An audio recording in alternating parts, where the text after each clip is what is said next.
Have you ever walked into someone's house and it looks like a scene straight out of an architectural digest spread? Not because they spent the last 6 hours panic cleaning because you were coming over, but because it simply always looks like that. It's spotless, it's intentional, and honestly, it's a little bit intimidating. You start to wonder if they have some secret source of unlimited discipline, or if they just genuinely enjoy scrubbing baseboards more than the rest of us. But here is the reality. Those people aren't just cleaner, they're actually wired differently. I'm not talking about some mystical personality trait. I mean it literally, neurologically and psychologically. There is a hidden mental framework that separates the person who cleans every single day from the person who only touches a vacuum when the dust bunnies start to take on a life of their own. Today, we're going to peel back the layers of that framework because a clean home isn't just about aesthetics. It is a direct reflection of your identity and your relationship with your own mind. If you've ever felt like your messy desk is quietly suffocating your productivity, stay tuned because we're about to uncover the specific neurological switch that turns a chore into a high-performance mental tool. Understanding this is the first step toward reclaiming your focus, because your brain doesn't actually distinguish between your inner world and your outer world as clearly as you think. Your physical space is constantly whispering to your nervous system. In environmental psychology, there's a heavy-hitter concept called cognitive load, which is basically the amount of RAM your brain is using at any given second. Research has proven that physical clutter is a massive attention seeker. It competes for your mental bandwidth, even when you think you're ignoring it. Every pile of unwashed laundry, every stack of "I'll get to it later" mail, and every dirty dish in the sink is registered by your brain as unfinished business. And unfinished business is mentally expensive. A study out of Princeton University revealed that physical clutter literally interferes with your ability to focus by overloading your visual cortex. So that messy room isn't just an eyesore, it's making you less sharp, more fatigued, and essentially acting as a background app that's draining your battery. But when you flip the script and create an ordered environment, your brain finally gets permission to relax. This is why people who clean every day seem so much calmer and more focused. Their environment is working for them instead of against them. They haven't necessarily fallen in love with the act of scrubbing floors. Let's be real, almost no one actually enjoys the physical labor of constant vacuuming. Instead, these people have realized that maintaining their space is one of the most reliable ways to maintain a sense of control over their lives. We live in a world where we can't control the economy, the traffic, or the mood of our boss. That unpredictability creates a low-level hum of anxiety that most of us just accept as normal. But your home? That is your domain.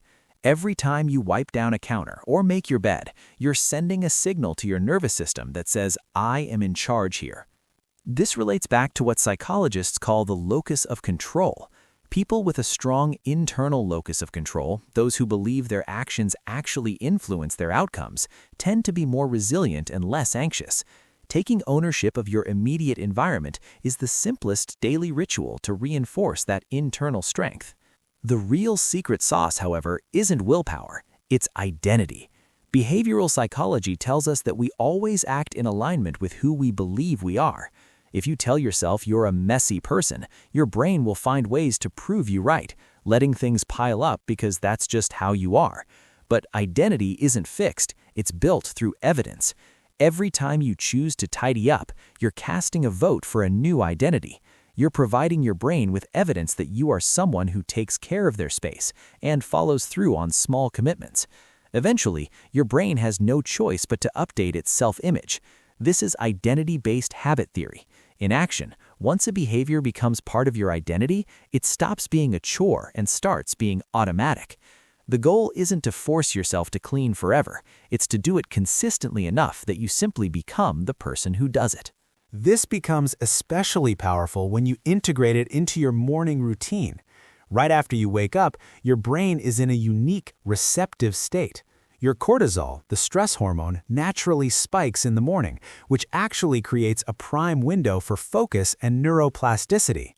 Your brain is more capable of rewiring itself in those early hours than at any other time.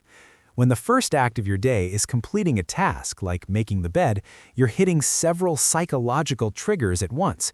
You're using that neurological window to reinforce a habit, and you're triggering a completion loop. Finishing a small task gives your brain a genuine dopamine hit. It feels good to see a clean sink or a tidy room, because these are visible markers of success. As Admiral William McRaven famously pointed out, if you want to change the world, start by making your bed.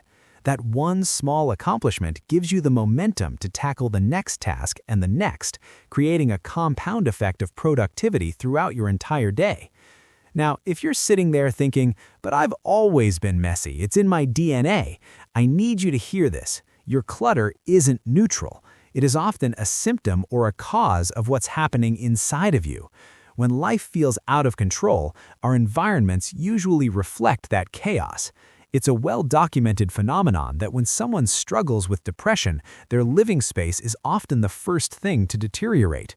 The mess on the outside mirrors the mess on the inside.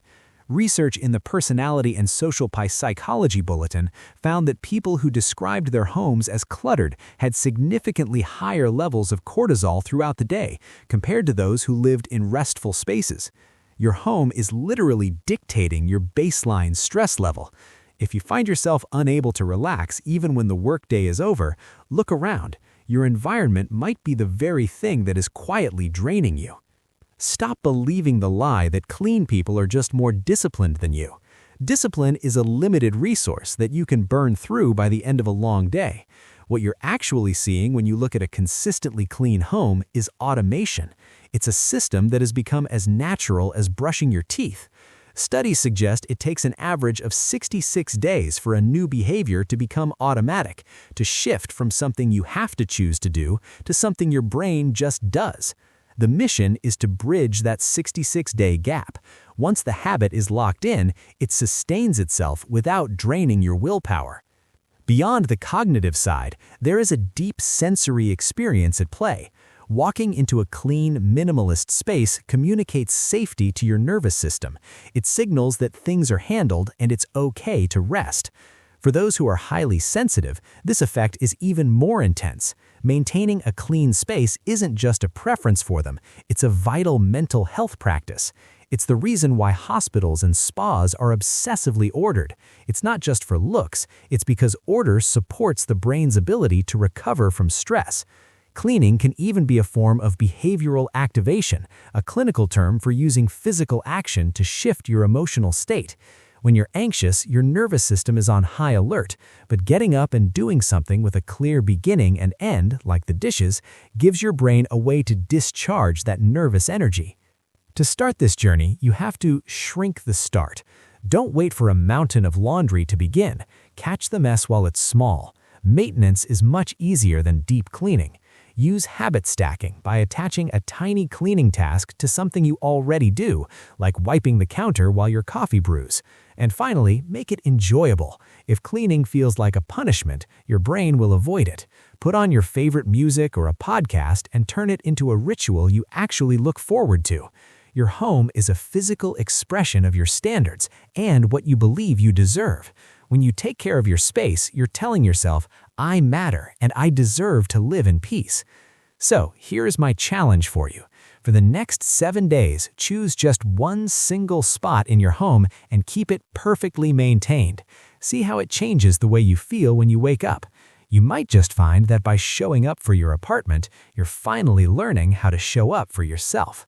If this insight changed the way you look at your living room, make sure to hit that subscribe button so you don't miss our next deep dive into the human mind.